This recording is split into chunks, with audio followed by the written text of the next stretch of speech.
सीख देने वाली छोटी सी पारिवारिक कहानी। मम्मी जी, ये आज इतनी सारी गाजरें क्यों मंगवाई हैं? अरे बहू, निशा और नितिन दोनों को ही गाजर का हलवा बहुत पसंद है। सर्दियां शुरू होती नहीं कि इनकी फरमाइश शुरू हो जाती है। गाजर का हलवा, वो तो मुझे भी बेहद पसंद है। माधवी ने मन ही मन में मुस्कुराते हुए सोचा, पर संकोच बस अपनी सासू माँ सुषमा जी से बोल नहीं पाई। वैसे भी जब घर में हलवा बनेगा तो खाएंगे तो सभी। यही सोचकर माधवी ने गाजरों को धोकर घिसना शुरू कर दिया। सासू माँ ने अपने हाथों से गाजर का हलवा बनाया। खुशबू इतनी अच्छी आ रही थी कि सब इंतजार कर रहे थे कब हलवा बनकर तैयार हो। जैसे ही हलवा तैयार हुआ, सुधा की सासू माँ सुषमा जी ने सबसे पहले भगवान को भोग लगाया। वहीं निशा और नितिन किसी छोटे बच्चे की तरह हलवे पर टूट पड़े। तभी अचानक सुषमा जी के फोन की घंटी बजी। अरे नितिन, तुम्हारी मनीषा दीदी और जीजू आ रहे हैं। सासू माँ ने चहकते हुए बड़ी बेटी के आने का समाचार सुनाया।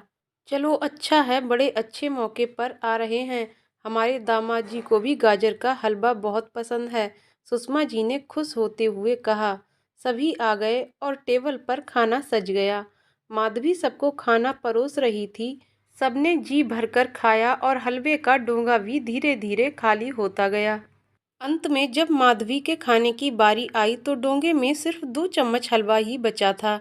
जब माधवी की माँ हलवा बनाती थी तब सबसे पहले माधवी ही जी भरकर खाती थी। बाद में किसी का नंबर आता था। ये सोचते सोचते माधवी का गला भर आया और 2 चम्मच हलवा भी माधवी के गले से नीचे नहीं उतरा।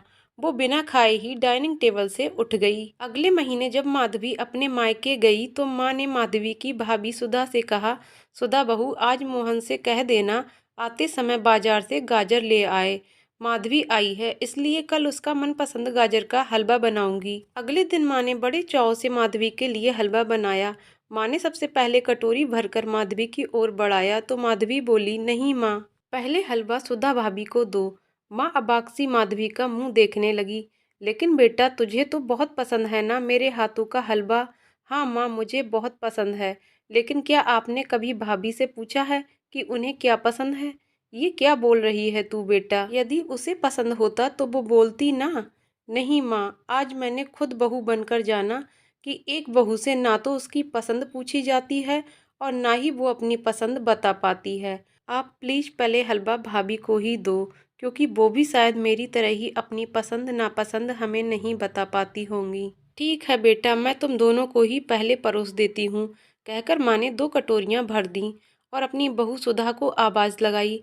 सुधा बहू, आजा बेटा, तेरा हलवा ठंडा हो रहा है। आज दोनों बेटियों को एक साथ हलवा खाते देखकर जहाँ सचमुच माँ के मन में सुकून था, वहीं दोनों ननद भाभी की भीगी हुई आंखें और चेहरे पर प्यारी सी मुस्कान थी। दोस्तों, पोस्ट की सार्थकता, आप अपने घरों में बेटी और बहुओं को समान प्यार और सम्मान दें।